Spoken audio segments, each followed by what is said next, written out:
আসসালামু আলাইকুম ভিউয়ার্স, আজকে আমি মোমো বানিয়ে দেখাবো। প্রথমে পেঁয়াজ কুচি, টমেটো কুচি, কাঁচামরিচ, রসুন কুচি করলাম। তারপরে মুরগিটা ম্যারিনেট করে নিলাম। এর আগে আমি ময়দা ম্যারিনেট করে সুন্দর করে রেখে দিয়েছিলাম। এখন আমি অনেকে কাঁচা মুরগি ম্যারিনেট করে ফাঁপি দিয়ে দেয়, কিন্তু এগুলা খাওয়া আমাদের ভালো লাগবে না, আমাদের রুচিসম্মত না। এই জন্য আমি এগুলাকে ব্লেন্ড করে একটু সুন্দর করে মুরগির মশলা দিয়ে, তারপরে ম্যাগি মশলা দিয়ে রান্না করে নিলাম। এখন আমি রুটি বলার পরে এখন আমি মোমোটাকে বানাবো। আমি সবার মতো ভালো করে বানাতে পারি না অবশ্য, কিন্তু চেষ্টা করছি সবার চেয়ে ভালো করে বানানোর জন্য।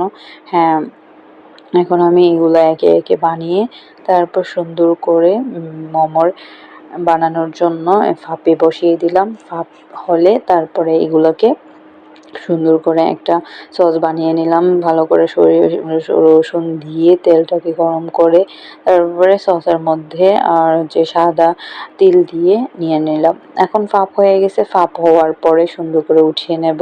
তারপর সবাইকে পরিবেশন করার জন্য দিব। আর আমার মোমোটা কেমন হয়েছে তা কমেন্ট বক্সে জানাবেন। আমি ভালো করে বানাতে পারি না অবশ্য, চেষ্টা করছি বানানোর জন্য। আজকে প্রথম বানিয়েছি, আজকে আমার ভাতিজি খেয়ে আমাকে তার রিভিউ দিবে।